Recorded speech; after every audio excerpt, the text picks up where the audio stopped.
Okay, now we're going to take a look with my engineer, design, interior, manufacturing, automotive expert, Paul Howes on. He's over there somewhere. We're going to take a look at the 2019 interior. Now, before we go back and look at the original interior, just give me some opening thoughts. What do you think? Not a comparison. Opening thoughts, it's a really nice looking cockpit. I reckon it actually looks really good. The trim is sort of to the individual's taste. Like, it looks good, but I don't know about the colouring stuff. They did that a little bit. The seats are good. Yeah.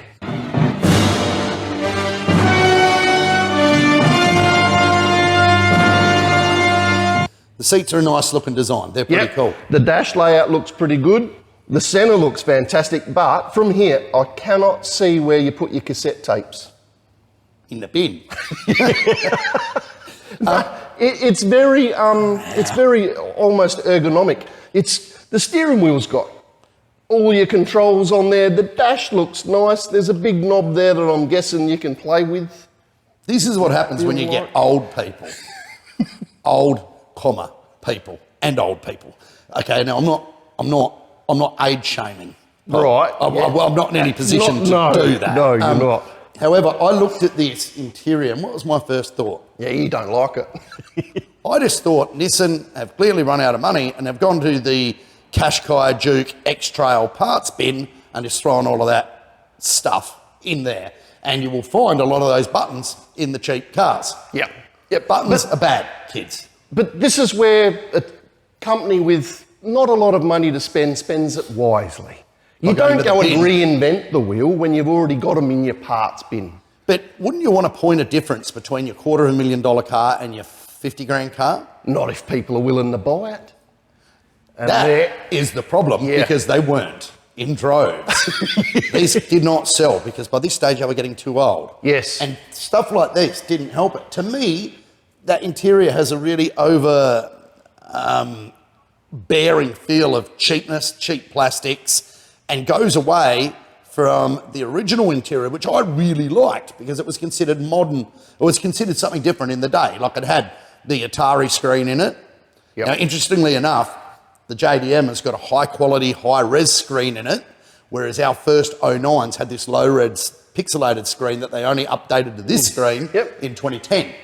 Okay. Yeah, so the Japanese domestic version was a lot better in that regard. This one, this has got a high-res screen in it, but it still reeks of like an old Donkey Kong game. Well, polyphony, it's like polygamy. I don't know. They did some, what did they do? Some Gran Turismo stuff, I think. The racing game. Yeah, they did some of the layout on this, and in the day, in 2008, it was acceptable. Cool. Yeah, I really loved it. People going about the interiors being, garbage in the early ones now, I think, and these are so good, I think these are garbage. And the early ones are really, really cool. So with that, let's take a look at the early interior. Now, this is where it all happens for me. This is the original interior. This is how Nissan first released their proper world supercar. And it's a bit of a dark and foreboding place. Yep. What are the main takeaway differences in terms of not just materials and colours, but in terms of design between that one and the new one? To me, we've had this discussion. This is Marty's favourite. Yep. He really likes the layout, how it all is much less technologically advanced. No, it's less cluttered. It's a better, more fluid design. I think it's more buttons and knobs. This is Nissan's design language. That there is, let's get some parts from the parts bin. I agree, and I see where you're coming from, but this is pretty boring. This is fairly standard to me. What is missing that you need that's not there? Style. Bit of class. Nah, it's a nice place. It is. It's fairly good, but it's 2008, and it's got 2008 written all over it. Has it? Where? Yeah. Is there anything digital in there? You've got the big centre screen. Yeah. It's a touch screen. Just above the 8-track. That's a touch screen. It's got a 6-stacker in the front there, down below. 6 8-tracks. Yeah. 6 8s of 48. Stacker. I can do my ABC. It is. It's a nice place. It's a very good cockpit. It's just a bit more dated than the newer one. And this is one area I can see change in this car that, I don't know if it's value adding or not, but it's definitely moved ahead. More cluttered isn't better. No, but it shows that they've spent money somewhere, even if it wasn't much. I suppose. But yeah, look, nothing much goes wrong with these interiors. No. The MFD, I think it's called an MFD. The MFD, which is the centre screen and a little hard drive in there. I mean, it ain't no MCU out of a plaid, but No. it's been quite reliable over the years. There are some things in them you don't touch, like the window switches, for example. The surrounds around them, they've got that rubbery, very thin finish on it, and underneath that dark coating is white plastic. Yes. So if you scratch it with your fingernail or something, You can scratch that stuff cleaning it. they look terrible. And then it looks like brushed aluminium. It's nice scratch marks that just keep following it. Just saying. I've seen it. Do these have heads-up display? No. Neither vehicle has heads-up.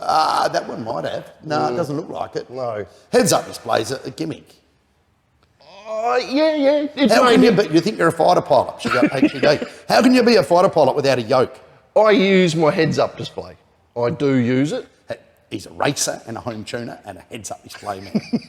When I see it go red, I knew I missed a gear change. That's what I like about it. Sort of gives me that... In case he goes deaf, he can't hear the the rev limiter. But anyway, enough of that. Nice place to be. Nice car. I really like the old car finish. You like the new car finish. I just think you merge the two together and they would have had a better listen to this, combination. Plum. Listen to this. Oh, That's solid, right? That's leaf spec. All that. but I can guarantee you they had a team of engineers shut a door about 1,000 times before they came. What does up the door with handle remind you of? Just the way you open it. Exactly the same as a Model 3. Isn't it? It is. But you got to It push is. it at the back. Yeah. Because people, I remember these when they were new, when we had one of the first ones How around. do you was open like, it? Yeah. No, you got to press there and then open, which is stupid, but it is stupid. Sorry, Elon, yours is stupid too. Yep. What's the benefit of this? Aero. Got in it. a nutshell. I remember how excited you were about the swooping front guards that line up with the mirror, that chop into even the rear quarter here. I don't know if I'm able to screen there, and then up over the... But then we saw the pinnacle of the design, which was the Leaf, which did it a lot better with the bigger headlights. Yeah, but This they is- had Adrian Newey, of course. Yeah, of course. And speaking of Newey, let's have a look at the differences between the old and new transmissions. And here we are back having a look at some of the major transmission differences. You see, because one thing that did get better with the R35 over the years was the transmission. Did the design change? Probably not. No. But there's a reason it got better. Why? It kept failing earlier on in the piece. Yeah, they had some pretty horrible problems that you'd normally see with something that was under-engineered and rushed to market. For example, for a big heavy car, the first gear was only about 2/3 of the width of an R32 first gear. So they used to blow first gear with their rough launch control. So they fixed that with software, right? Launch control, there's another one that used to come into play. That used to affect these transmissions Used to blow them to pieces, the first gear, the small first gear, because it just banged the clutch. Yep. Whereas they worked out how to feed it and get it smooth later on. So that was like a software fix to fix hardware, but there were massive hardware problems in the early transmissions. I mean, massive, that they couldn't address with software. One of the first was these bad boys. What is it, Paul? That there is a selector fork. Yeah, so there's actually a lot of work done by that flimsy, weak little component. On these pads. And let me tell you, that is as heavy as a biro. I can't believe how light that is. That weighs nothing. Yeah. Yeah. And what does that mean? Strength-wise, it's... So they used to snap Useless. across here. Dunk, the ends would break off them because, there's no... the way these were actuated by the valve body, it was a fairly brutal actuation. So one of the first things that happened is in 2011. So after 2 or 3 years in the market, they did upgraded selector forks in the transmission to stop them from constantly popping these. And, some of them were easy to change, just with the pan off. Some of them you had to pull the whole thing apart to change them. So, yeah, selector forks were one thing they upgraded. The weird thing for me is that the selector forks have been Achilles' heel in a lot of vehicles. It's like when you come out with a new one or a new trans or whatever, you'd think you'd go back on past history. Say and- like a T5. Yeah. Who made the T5? What company? It's not a Borg Warner. Yeah. It is a Borg Warner. Borg Warner T5. Hang on. Who made the R35 transmission? Why A lot don't of the you learn? engineering was Borg Warner as Unreal. well. Unreal. And for a first attempt at a dual clutch, it did some things really good. maybe in their defence, I'm only throwing this out there, but didn't these have the first attempt at like pre-select? So wasn't this... Volkswagen have been doing it. They'd already done with it? DSG, yeah. Can we have a Twin look at their clutch. forks? You got any select? No, I've got a knife and fork to dissect further with. But I guess that they had that assumption that the next gear was already selected. Yeah. So it's not like it was smashing into gear, Yeah. but when you start reeling through that box, you're going to be getting there awfully It's quick. going to aren't you? happen, yeah. So that was one problem. That was fixed. Now there are aftermarket forks that solve the problem. Billet. Next. Yeah. Billet and some welded together. And what's this, Paul? That is broken, is Yeah, it what is it now. is. But I'm saying that's like a line pressure. hang on. Pause. Okay, well, I'm back now. Paul, cough.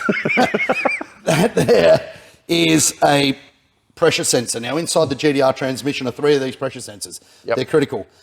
One goes in the valve body underneath and does overall line pressure, and 2 go in the clutch mechatronic, which is deep in the bowels of the transmission, and do clutch A and clutch B And pressure there's measurements. one thing I know about them. They fail Prone constantly. to failure.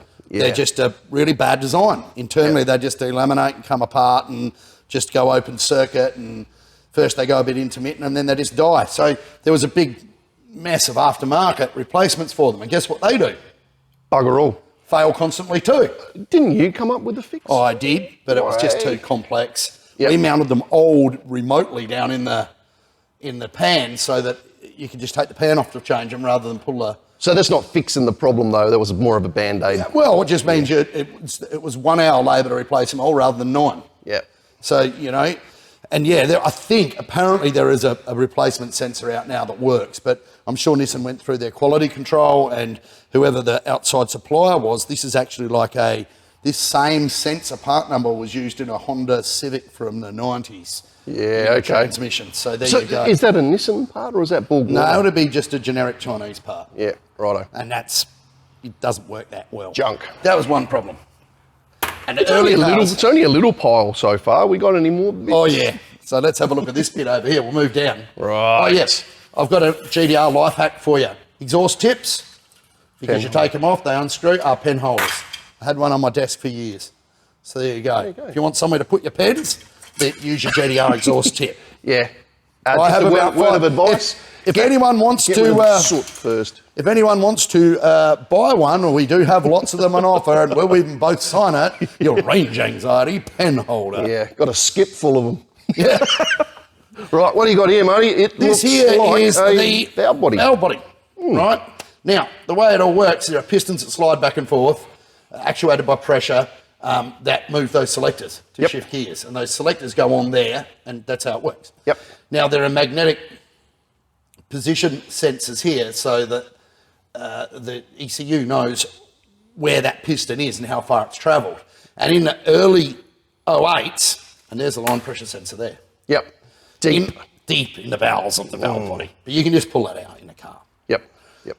In the 08s, this whole assembly just had some sort of weird endemic problem where they just failed and nothing worked in them, and the cards, they'd call them, the swipers all went wrong, and they rounded off all the edges on the actuator. See how there's a steel clip over them now? Yep. Because they would get rounded off and allow the piston to rock around, and then the sensor wouldn't read. So Nissan came out with 5-cent clips that you put over the top of them, but Yeah. wouldn't sell them to you. Okay. So we made our own. That's some we made. But yeah, so there was just the valve bodies went wrong in them. There were just all sorts of little problems that made them a very frustrating car to own. Yep. Once you put some miles on them. Wasn't there plastic shims in there as well? That's something we did to stop them over selecting, is they blew the synchros up, the early ones. Right. Ripped all the teeth off the synchros. There was a synchro upgrade in 11 or 12. So while it's the same gearbox, what is it, the GR6, how could I ever forget? Gives me nightmares. You know, my tech, Gareth, charges me double when he's got to work on one of these. Rightly because so. he hates them so much. And because he knows there's a good little cash cow. Yeah. Yeah, but, there were so many problems with them. Yeah. That Yep. they've sorted it out in later ones, and now there is a booming aftermarket in building transes that work. But Yep. you got to remember, to build a proper trans, you're spending upwards of 50K. Yeah. And Yep. people say to me, I've got no weight, it's running perfectly, I just want to do a few mods to make it reliable. What do you suggest? I said, well, leave it alone. fix it when it breaks. Yeah. You know, because I could It's going to happen, isn't it? You could spend $5,000 changing all of this stuff out and then it just fails. And then it's like, well, you said it was going to be reliable. Yep. They're never reliable. Like all transmissions, it's just a matter of when, not if. It's a transaxle too, isn't it? Yes, it is. So there's way more complication than just fixing the trans. Every time I've seen these things come out, there's a lot of surgery goes into dropping one of them on the ground. Big now. You don't reckon? We can go in and out and change the sensors in 4 hours. At double the rate though. Just remember that. So that's 8. Yeah. But no, well, you can if you're rushing it, you know. But yep. Yeah, look, overall, not a great transmission. There are fixes around now, but don't think you're going to make it reliable at high horsepower. Mm-hmm. Basically, like any transmission. If that is your goal, put a glide in it. It's been done too. And with that... Is that right? Yeah. And with that, thank you for watching us once more. I hope you enjoyed that because... And hopefully it hasn't put you off buying a GTR 35. I'll buy another one. Yeah, they're a good car. Yeah, just pick your interior and pray for your transmission. Exactly. Bye. Later.